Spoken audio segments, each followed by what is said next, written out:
نماز کے لیے وضو کا حکم۔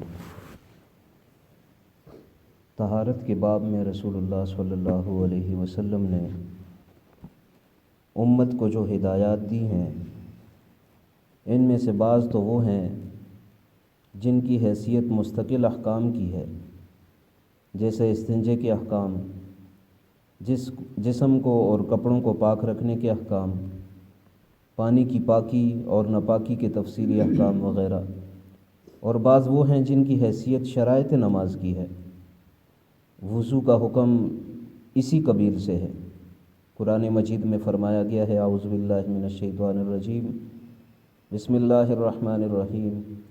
وَإِذَا قُمْتُمْ إِلَى الصَّلَاةِ فَاغْسِلُوا وُجُوهَكُمْ وَأَيْدِيَكُمْ إِلَى الْمَرَافِقِ وَامْسَحُوا بِرُؤُوسِكُمْ وَأَرْجُلَكُمْ إِلَى الْكَعْبَيْنِ۔ اس آیت میں بتایا گیا ہے کہ نماز جو اللہ تعالیٰ کی مقدس بارگاہ میں حاضری اور اس سے مخاطبت اور مناجات کی ایک خاص الخاص شکل ہے،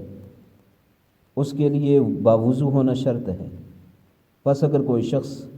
باوضو نہیں ہے، یعنی حدث کی حالت میں ہے، جس کی حقیقت بتائی جا چکی ہے، تو نماز شروع کرنے سے پہلے اس کو وضو کر لینا چاہیے۔ دربار الہی کی اس خاص حاضری کا یہ لازمی ادب ہے۔ حضرت ابو ہریرہ رضی اللہ عنہ سے روایت ہے کہ رسول اللہ صلی اللہ علیہ وسلم نے ارشاد فرمایا کہ جس شخص کا وضو نہیں ہے اس کی نماز قبول نہیں ہے، تاوقتیہ کہ وہ وضو نہ کر لے۔ حضرت عبداللہ بن عمر رضی اللہ عنہ سے روایت ہے کہ رسول اللہ صلی اللہ علیہ وسلم نے فرمایا، کوئی نماز طہارت کے بغیر قبول نہیں ہو سکتی، اور نہ کوئی ایسا صدقہ قبول ہو سکتا ہے جو ناجائز طریقے سے حاصل کیے ہوئے مال سے کیا جائے۔ حضرت علی المرتضیٰ رضی اللہ عنہ سے روایت ہے کہ رسول اللہ صلی اللہ علیہ وسلم نے فرمایا کہ نماز کی کنجی طہور یعنی وضو ہے، اور اس کی تحریم تکبیر ہے،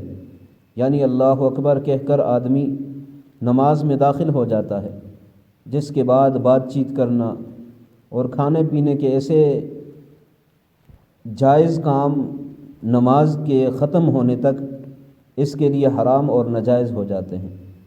اور اس کی تحلیل السلام علیکم کہنا ہے، یعنی نماز کے ختم پر السلام علیکم ورحمۃ اللہ کہنے کے بعد وہ ساری باتیں آدمی کے لیے حلال اور جائز ہو جاتی ہیں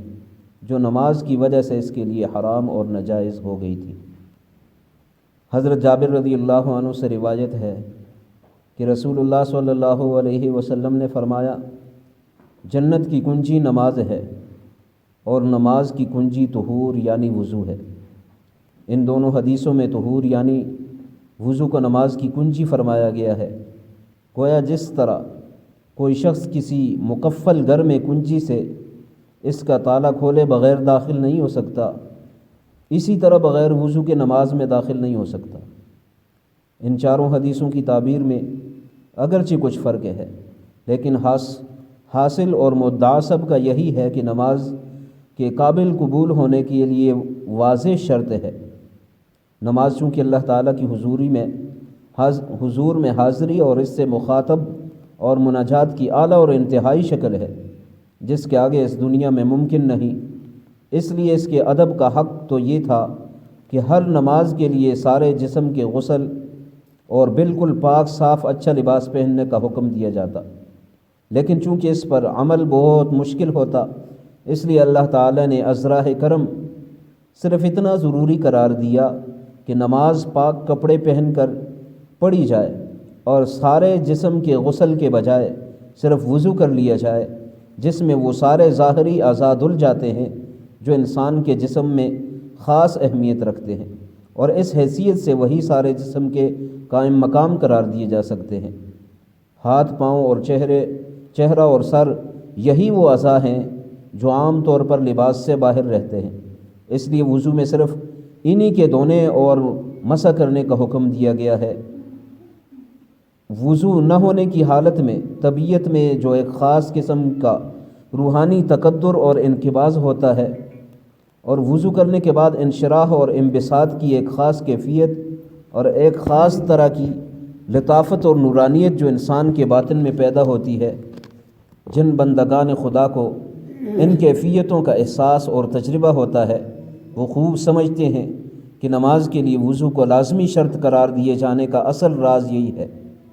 باقی اتنی بات تو ہم سب عوام بھی سمجھ سکتے ہیں کہ اللہ تعالیٰ کی مقدس اور عالی بارگاہ میں حاضری کا ادب ہے۔ اللہ کے جو بندے صرف اتنی بات سمجھ کر بھی وضو کریں، اتنی بات سمجھ کر بھی وضو کریں گے، انشاءاللہ وہ بھی اپنے وضو میں ایک خاص لذت اور نورانیت محسوس کریں گے۔ اللہ تبارک و تعالی ہمیں عمل کرنے کی توفیق عطا فرمائے۔ ربنا تقبل منا انک انت السمیع العلیم وتب علینا انک انت